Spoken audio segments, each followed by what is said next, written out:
So welcome to another episode of the El Sereno Insider Podcast. This is episode number 6. We have a great guest with us today. Beautiful, sunny El Sereno, and none other than Santi Cuevas. We appreciate you coming in, Santi. Yeah, thank you for joining us, man. Thanks for having me. Man, it's you are again, like Eddie Martinez, a big staple in the community. You always been. You grew up in El Sereno, right? Yes, give us a little history, man. You growing up and. Well, I moved into El Sereno in 1966 from Echo Park, Silver Lake area. Is that right? Yeah. Okay. And they were supposed to put the 2 freeways, so my dad sold the house, and the 2 freeway never went through. Wow. So they built Tommy Lasorda Field, but that's another story. That's yeah. Is that right? Yeah. So yeah, I came in. It's 1966, and never left. Is that right? Here. Hey, Santi, when you guys came into El Sereno, is that the it's the one on Richie Lewis Road, right? Up Terrace, up the street from Marty. Yeah. Yeah. Awesome. Across the street from Saul Filomeno. Oh wow. If you know him. Yeah. Nice. So yeah, you grew up here. You played sports at El Sereno Park. Tell us a little bit about the park, man. Well, the park was a staple. You know, I grew up. My parents didn't speak any English, so we were at the park, and there was a gentleman by the name of Mr. Dave Griffith. And he's actually on Facebook still. He's about 86 years old now. Right. And he was my first park director. And it was amazing. This guy was amazing. He just, my mom didn't know English. And he was like, okay, Mrs. Cuevas is going to take us to the game. Oh, wow. And we had a great team. We had like Art Peralta and Philip Salgado and, Eddie. Yeah, we were just all there playing sports all day. We took us fishing. We went to the Lion Country Safari. Everything. I mean, that guy was a great person. That's awesome. That's kind of like a father figure type of deal, huh? Yeah, he was, because my dad was too busy for us. He was always busy working, with his job, with the shop. Yeah. And he had the Radiator Shop in Lincoln Heights. They were always big sponsors of sporting events. Yeah. They had Radiator Shop, and then my dad be running at the opening day, grand opening. That's awesome. All dirty. We would be embarrassed, but he was there. My dad was there with my pops. Hey, and then I'm sorry, but your brother took it over at some point, right? Yes. Well, my oldest brother, all my 3 brothers worked there, and then my oldest brother retired, and then my other brother moved to Texas, and my brother Jose. Oh, okay. Jose's my parents ended up giving to him, and now he leases it. Oh, is that right? So he's retired. Nice. And that was the Radiator Shop. What was it on Avenue 20? Avenue 20 and Pasadena Avenue. Okay, yeah. It was called Broadway Radiator. Broadway Radiator. I remember 1962. I remember them being sponsors of sports teams and stuff like that. That's cool. And so you grew up, like you said, with Eddie, man. And I know at some point we had Eddie on. It was great to have him on. Cool stories, man. But at some point he was a little upset that you said that you were his only friend at one point, man. Was that true? Eddie was a little shy. He was a little shy, but he hung out down the bottom of the street. That's where we were on the top. Yeah. So and then we had the older guys.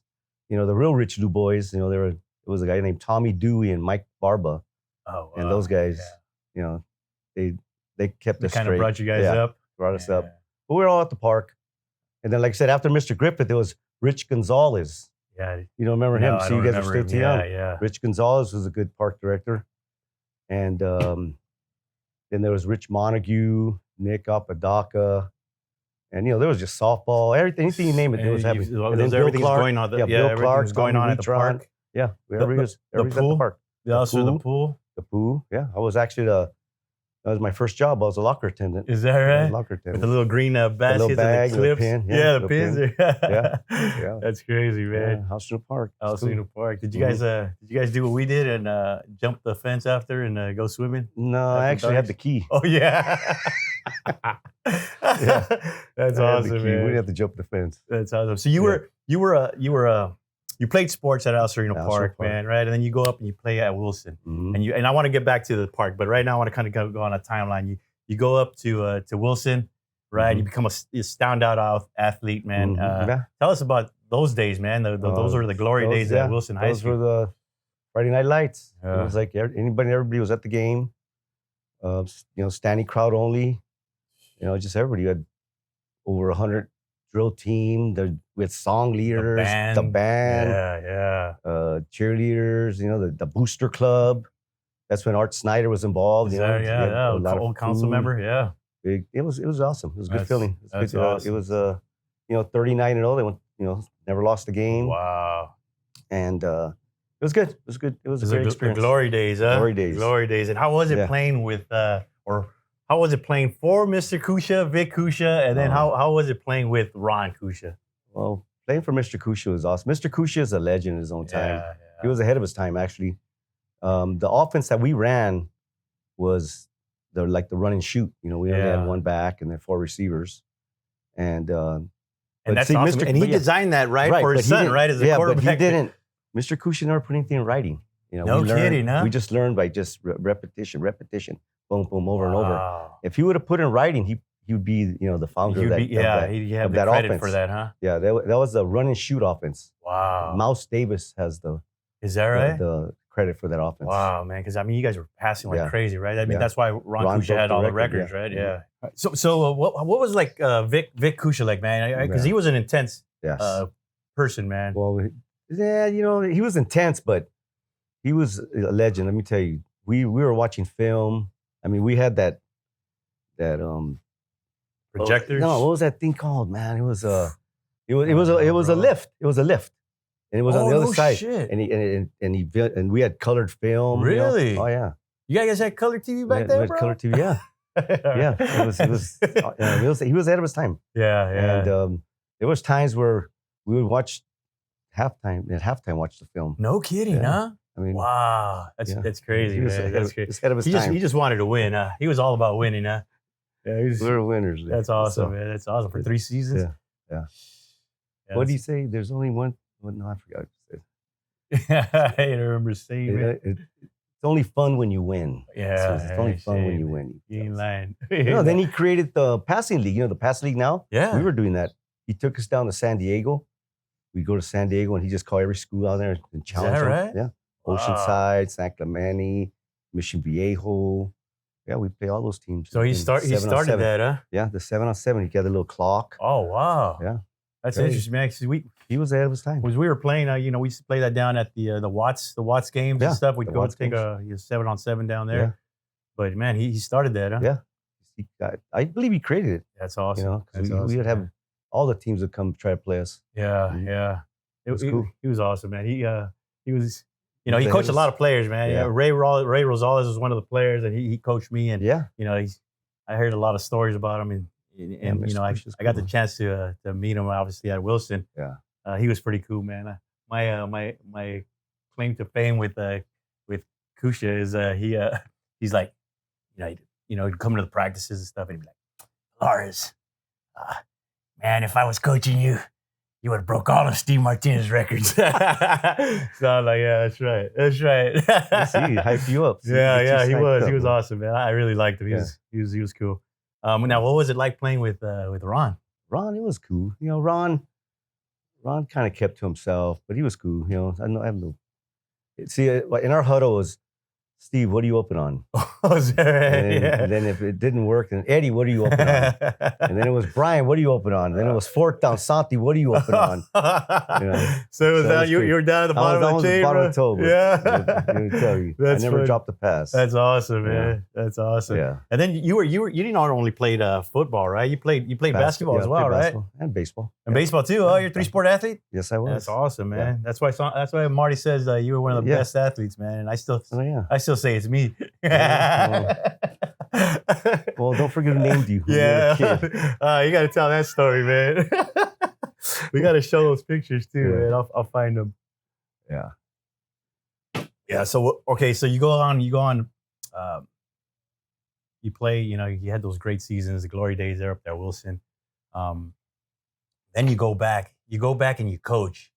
Yeah. Right. I coach basketball. You coach JVs. I coached basketball when in 1980, 81, I think it was the JV team. Okay. I guess Mario wasn't paying attention, and Gary told Mario he's going to call me, and I went up there to coach him. Is that right? Yeah, that's when I had the twins, Gary, Jesse, right? Jesse Garcia.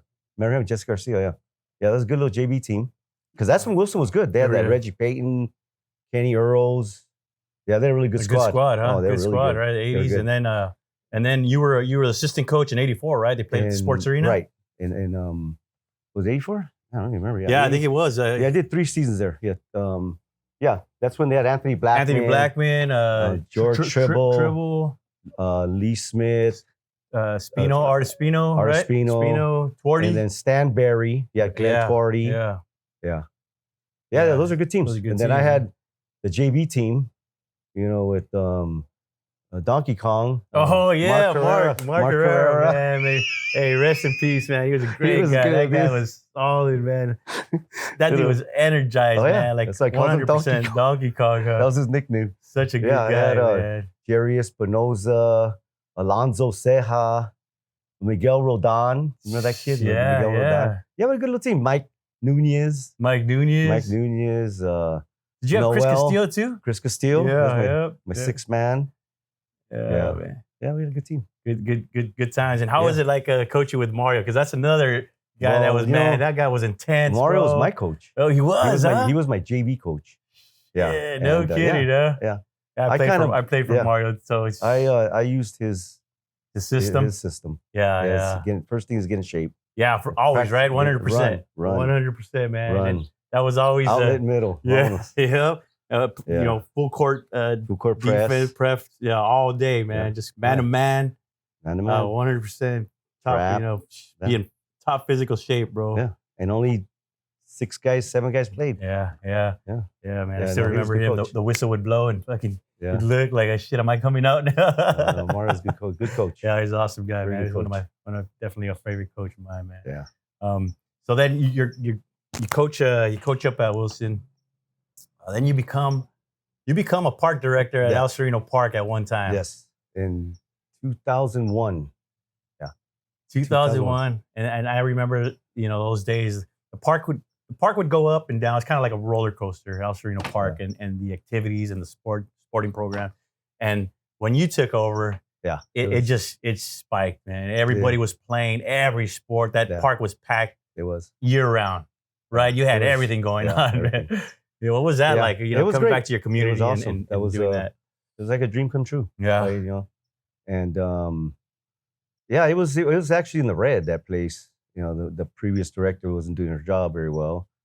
And it was good. It was a good feeling because it was like once I got there, everybody came back. Everybody became a coach. I had all the umpires and we had travel ball basketball. It was fun again. Yeah, it made it fun again. It had fun. It was we had a snack bar. Opening day. Yep. But there was some envious people. There was a time where I couldn't. I think Viragosa was the councilman at the time. Oh wow! And I couldn't get him to come to throw out the first pitch. I was kind of desperate. But I said, you know what? I go to Johnny's Market every day, and Kim always hooks me up. Oh man! So I had him throw out the first pitch. That's awesome. And I got Chris. I said, whatever happened to Al Sereno's opening day? He had a guy from the Johnny's Market throwing out the pitch. But I said, I don't care. And he's a staple of the community. Everybody loves him. He was from the community. And a lot of people told me I did a good job, and I was proud of that moment. That's all. That was a great move, man. Yeah. Because you still see him around walking. He's walking every day. Every day. Might be 2-3 times a day. Yeah, he does. Yeah, he's awesome. He's a great person, man. Great person, great community member. Yeah, that's good. So you enjoyed going back and yeah, a lot. Yeah, I didn't want to leave. They got me out. Is that right? Yeah, they got me out. They sent me to Chateau. Oh man, Chateau. Yeah, hey, at some point you ended up in South Central, right? For a little while. What was that like, man? It's a different world. Oh, a way different world. Yeah. I was 52 years old. They sent me to South 88th and Hoover. Yeah. Oh man. Algin Sutton. Wow. Yeah, that was cool. I mean, they knew what they're doing. They sent me there. It was great. I got to do my job, Yeah. Do my job. And you worked all over the city, huh? Yeah. Yeah, we were at Silver Lake at some point as well, right? I was at Silver Lake for 11 years, from 1990 to 2001. Is that right? Yeah. They almost changed the name. Really? Yeah. To what? Santi Lake. Nice. I like that. There's a boom, boom, right? That's really, it's true. Yeah.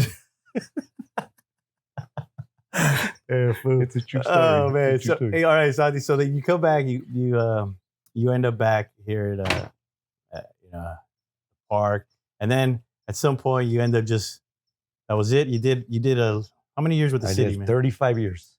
35 years. Wow. Yeah. Rec and Parks. Wow. I retired in 2018 on September 23rd. Wow. What were your most memorable times, man, working for the city? Probably I was like kind of one of those on hands park director. Mm-hmm. You know, I umpired a lot of games. I refereed all the games.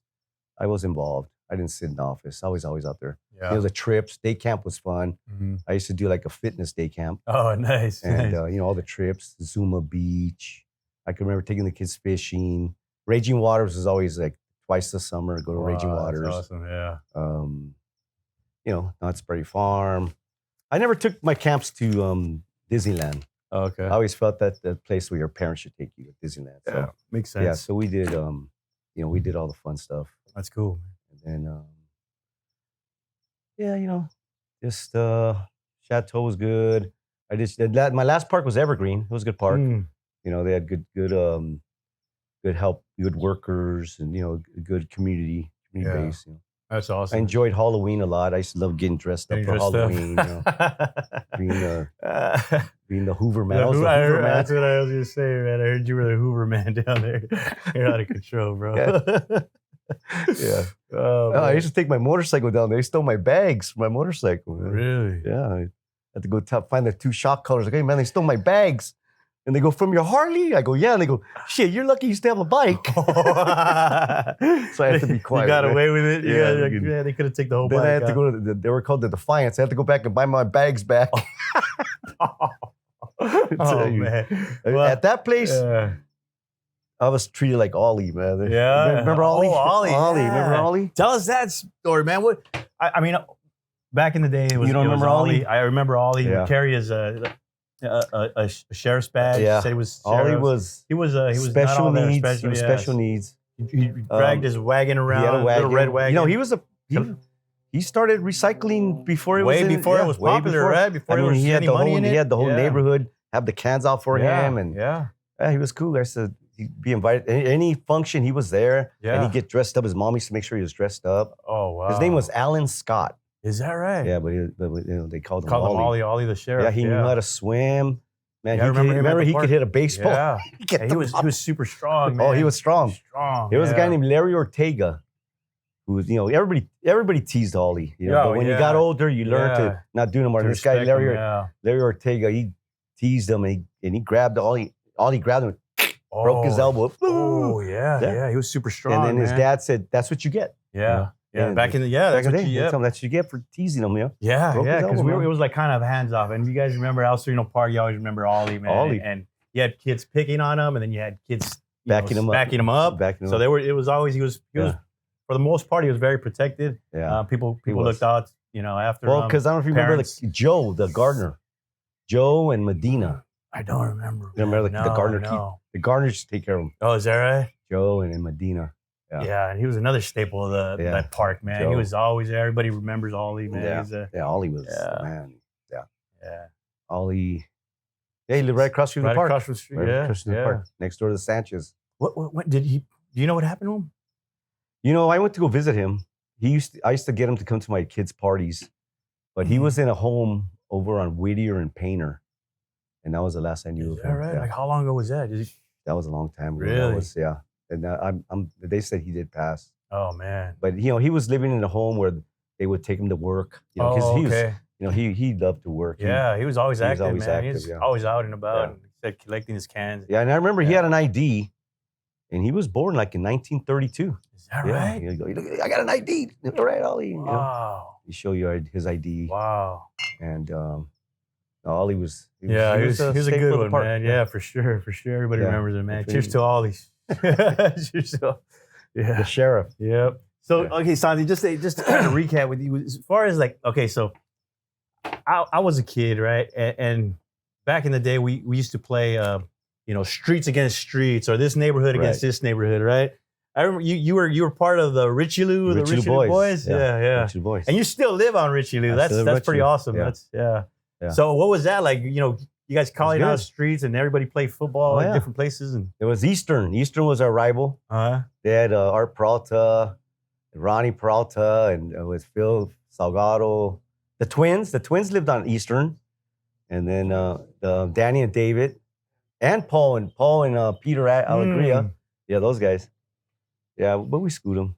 We got them. That's awesome. And then you had the bottom part of Richelieu down here with the Morales brothers and Eddie and John Armijo. Yeah. I got to play. John was a little older, but I ended up playing. Play golf with John. Oh, okay. Yeah. For the Morales. Yeah, we played them, and then we used to play across street from the junior high. It was like the little Clover group, you know, the Manny and Bosco and Pito, and they were cool. But we meet at the junior high, play right there in the girls' field. Almost up to 5, tackle football. All right, so you guys would challenge streets to streets, and I think we still kept that tradition. Yeah, challenge different neighborhoods and different streets. And what was it like back then? Was there gangs? Was there drugs going on? What was going on back in your time, man? There was. I'm sure there was gangs, but we were into sports. Yeah, and then I believe that even the gangs, they would show up and have a football game, have a football team, have a football game, take it out on the football field. Everybody was into sports. We were just playing sports all day. Same busy playing sports. Yeah. What okay, so like I said, you lived right down the street from the park. You were always at the park. You coached, you reffed. I have a picture that I want to find, and hopefully you can find it and post it on here. But it was an all-star team, and you're reffing that game, man. There's a picture of you. Santi, young Santi, man. Still ref all the time. Yeah, with Clarence Palmer. Clarence got me to refereeing. Clarence Palmer, man, and he was a park director as well, right? Yeah, he's director. Yeah, and then before him was Tafoya. Well, actually, Al Tafoya was the senior director, and Palmer was the leader. So they were right around the same time. They worked together. Okay, yeah. But Palmer was in charge of the sports, and then Al Tafoya was kind of just ran everything else. Yeah. Because he was. Do you remember him playing tennis all the time, man? Yeah. He rolled in with his Mercedes. I remember still. He turned the old office into his garage. That's great. But he was always out there playing tennis, right? And then he go jogging. Yeah, it was. Hey, he was fit, and he was an older guy back then, man. Older.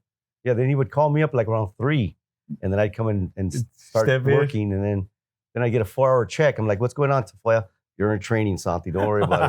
But I didn't care. I was just happy to be at the park. I used to love being at the park. Had the keys in my pocket. That's what mattered. The keys, get it to the gym. Yeah, because that's when the gym opened. That was the gym was brand new, pretty much, right? In 83. Wow, brand new gym. I remember the opening of that gym, man. And then with the old gym, they had knocked it down. There's nothing there right now. But it was still there. We used to have little practices there as well, and then have the banquets most of the time we were in there. Well, all the activities, even like the Christmas program, the Easter programs, everything was there. That's right. Yeah, that's a vital building. They need to get another building there. Definitely, and it's just dead space. They haven't done anything with it. They haven't done anything. Yeah, what would you do different there at that? Well, park, when I was Santi? there, that roof was leaking, and I was trying to tell them that we need to fix this building. Mm-hmm. But that's when they put the skate park. When I got there, I opened the skate park. Okay. So you were still there with the skate park. When the skate park was there, it was fenced in. Okay. And I agreed. I made it where it was structured. We had a little office. You paid $1 a month, and you became a skate member. Oh, okay. And then you were allowed to skate. We had skates a skateboard if you needed it. Yeah. And then they gave me a coordinator, and she would take them to like competition and stuff. Oh, as a matter of fact, Kirk Rocha, he became a professional skater because of that program. Really? But now they don't have it structured. It's just they do whatever. It's all graffiti. And they take it all over. Yeah. There's no tennis courts anymore. There's no nets. They're kind of everywhere. They let it go. They didn't do no structure. There's no structure. Yeah. And then the building became, because the roof was no good, they knocked it down. Oh, yeah. That was an old building. That was a little... but it was a good building. It was a little gem, huh? Yeah, and then they had the office right there. Remember the office there? And then that's where you checked out the equipment. Yep. And then with the shade, they had that shade. Yeah. That's where they passed out the free lunches. Yep. Yeah, it was... They need to do something about that spot right there. Yeah. I mean, what about the new pool? Where were you at when the new pool? I was not there yet. I mean, I'm trying to think of what year that one opened up. I don't. That's the Alatorre pool now. Yes. Pool. Yes. You know what? I think it's a nice pool. Yeah. I mean, it'd never be like the same with the plunge. Yeah. But it's nice. You know, it'd be nicer if they opened up the screen and give it some air and stuff. But otherwise, it's a good pool. Yeah, I like it. I like it. It just doesn't seem like too inviting. You know, like the outdoor one was always. It's nice. You could see people. It was fun. You know, they could see the action, the activity. Yeah, well, only that the old one because they had picnic tables out there, so families would barbecue and watch their kids at the pool and then come out. Right. But that's what they need to do. It opens up. You can open up. Yeah. It opens up. That is cool. I mean, I've been there a couple of times, but I think it. Do you remember when there was a motocross in the parking lot? Oh yeah. Because we used to use that as practice as well, right? But there was always there was a motocross. The parking lot. Yeah. By Farmdale. That was Diamond 1. All of a sudden now it's called Diamond 2. I don't know why they changed that, man. It still confuses me now. Yeah. It was a motocross where you ride your bikes. Yeah, little BMX. Yeah. It was cool. And that was all dirt. Yeah, it was all dirt between the ramps. It was cool. It was all between the and there was Farmdale, Sereno Junior High, and then the park right there. Yeah. And then, it was structured. You know, you competed, and then you got a team, and it was cool. It's just crazy, man. Those old times, man. Yeah, and we didn't wear helmets either. Yeah. No knee pads, no elbow pads. It's like, you got a scratch. You washed it off, and it was let's go, huh? Vámonos. Man, bro. What else? What else do you think that park needs right now? They need a building, that's for sure. This way, at least for for like the banquets, just for activities, like even like exercise class, because the gym's the gym. That's for basketball and volleyball. I know that volleyball's big there now. I mean, it looks like the field's doing good. Looks like the activities. I don't know if anybody knows this, but it's only $10 a kid to play sports there. That's every sport's awesome, only $10. Yeah, because it's so they expensive, man. They gotta get their kids out there. Get their kids out there, involved. And more people need to know about that because there was a time, man. Sports were just you couldn't afford to play. Especially you had 2, 3 kids, 4 kids, man. It was almost impossible to sign up the family. Well, it was because back then the directors were they had to do a budget. You had to make money for the city. Oh, okay. So you have to budget it out. You have to charge, you got to charge where you got to pay for the uniform, the officials, the trophy. You gotta stretch it out. Yeah. But I guess. Well, I'm under the impression that they're banking on the Olympic money. Oh, is that right? So they're only charging $10 just to get the kids more, interested in playing. Yeah. Get them involved, get them out and about, get them out of the house, man. Everybody's playing video games now.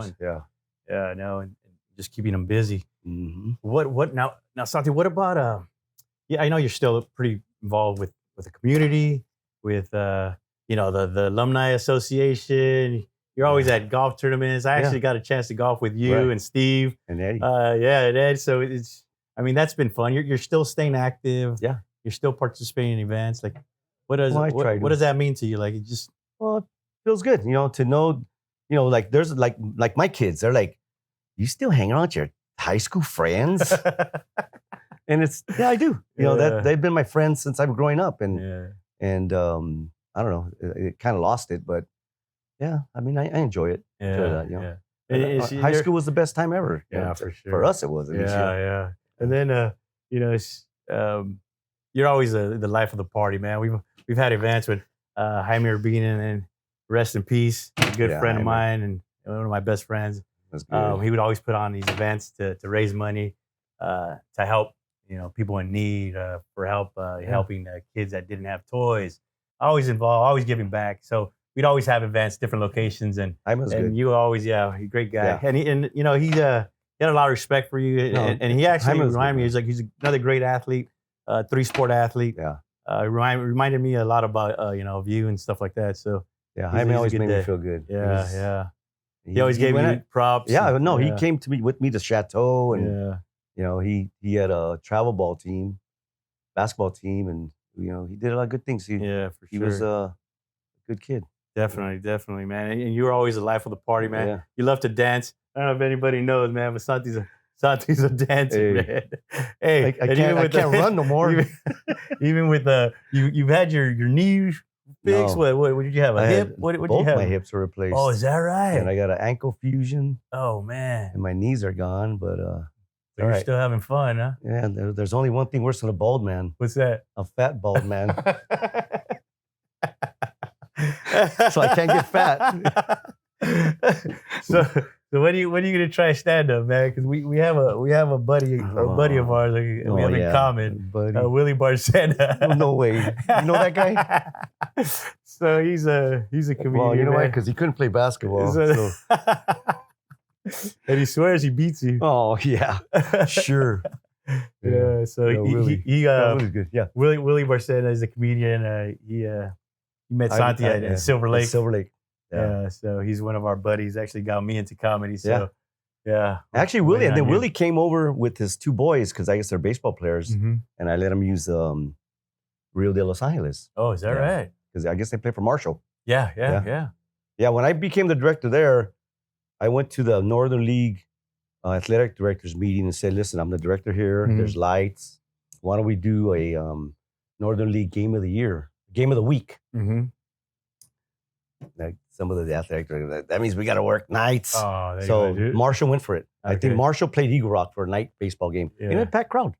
It was because you got to remember back in those days, the varsity baseball games were like at 2:30. Yeah. So some parents gonna go see their kids play. Yeah. So let's have a game at night. That's so awesome. They went Great for idea. it. Marshall and Eagle Rock went for it. Nice. And they had 2 night games there. Oh, very cool. And then I gave them a chance to do a snack bar, and it was good. And then I got the mic, up to bat. Oh yeah, that's cool. It was good. Right, that's really awesome, good. Man. That's awesome. What was your favorite? Is there a favorite memory, a high school football memory that you have, or is there too many? Oh man. Well, I guess if anybody ever went to the championship game, that's what I was. That's what they say. I was like. You were at your best. The play. Yeah. Well, Ron used to scramble a lot, and he came around this way, and there was 2 guys coming, and I kind of just put my whole body and knocked both of them out. Oh, is that right? And it was like, whoa! You hear the crowd, right? And Ron scored. Nice. And in the article, it says there the block was made by. Oh, and it says my name, Santi Cuevas. Yeah. Nice. But Darmstetter, there was an announcer. Darmstetter, he would say Santi Cuevas. Santi Cuevas, yeah. Yeah, he used to jack up my name too, man. Santi Cuevas. Darmstetter, I couldn't think of his name. Darmstetter. Yeah, great man. Oh yeah, that guy. Our play-by-play. Oh yeah. He wasn't play-by-play. He was. What did he do? He was the color commentator. He wasn't going. He would add. Yeah. When the play was over, it's like 5 yards, first down, and the play went on. That's right. I know for some reason now the new announcer started being the color commentator. Oh, is that right? Yeah, wanted to be a play-by-play guy. He was a public address announcer. That's what he was called. Nice. And do you remember what he taught? What did he teach, Darmstetter? Was he teaching history? He taught history. History. I think I had him for history, man. No, he knew everything. Oh, he was a good teacher. He was a nice man. Yeah, nice man. Love to hear his voice on the PA. Yeah, he had a good voice. Tell you everything, that man. Yeah, that guy was awesome. What about where would you guys hang out after football games? What was your favorite spot? Because I heard Shakey's or Burger King. Where would you guys go? No, you called it the Spot. I went to the Spot. I never went to Burger King. Oh no? No, we went to the Spot. The Spot. It was up here on the Circle Drive. Is that right? Yeah. That's classic, man. Yeah. That's classic. The Spot. And we used to sing a song called "Party at the Spot." And everybody smoking pot. So who would go? One of my best friends, Gilda, was always there. Ooh, you and your buddy would just go hang out. That's all of us. So Dave, me and Dave, a lot of us. We all go up there. Go to the spot. That's kind of like and those are dead end. Those are dead end spots, and I think it was way up on the top. We used to do that. Yeah, it was way up on the top. We used to do that. Find different little cul-de-sacs, little one ways. Park the there, reservoir. Have our little the reservoir up. Yeah. Have a couple of Pepsis. Yeah. Pepsis. Those are good times though, man. They were. What else, man? Anything that you want to share? Anything you remember? No, you gotta hopefully everybody goes to the park. Go to the park. The park should be the hub of the neighborhood. Yeah. I honestly believe that. And even like our councilwoman, I think she should go to the park. Definitely. Let everybody know who we are here. Definitely. And there's nothing better to see you running around the park and enjoying the day and taking advantage of the situation. And it's a beautiful park, man. Yeah, we got a beautiful backdrop. The hills, man. It's a beautiful park. They got a nice picnic area there. The picnic area is good. Yeah, that's one of the things I they got new playgrounds, for the kids to play. Right. So just get out and enjoy the day out there. One day. Definitely. And one of the things that I talked to the council member about was, we had our first meeting there, showed her around. I was like, this is why this is important to the community, It is. And like stories like yours, we go, way back, everybody, Eddie, and then it goes a little further, even, from your time. So everybody loves that park. Man, it's a lot of great memories. We got our younger guys still remember the park, man. Good times there. So it's a beautiful place, man. Yeah, it's a beautiful place. Yeah. So, before we wrap it up, Santi, anything else you want to share, man? Anything else going on? That's it. That's what's going on. We got the alumni tournament coming up. Golf tournament? The golf tournament. That's in what, August? August 27th. August 27th. That's a Friday. It's a fun tournament. Yeah. Where are they? It's Brookside. Brookside. Pasadena, Brookside. Had some good tournaments, fun times. They're actually honoring Steve Martinez. Okay. Yeah. Okay. So every year they honor a different alumni. Alumnus, And today is this year's going to be Steve Martinez, another great football player in the glory days with these guys. So it's always a fun event. A lot of adult beverages, good times. Yeah. Fun. So make sure we'll post that information, let you guys know. Make sure you come out and join the crew. It's a good time.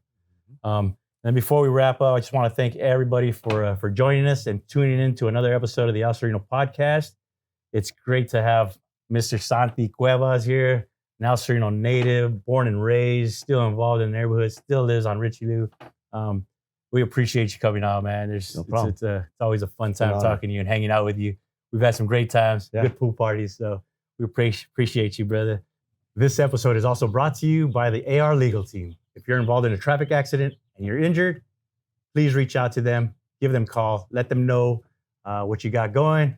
They can help you out with your doctor's appointments, medical bills, getting your car repaired, and getting you the compensation that you deserve.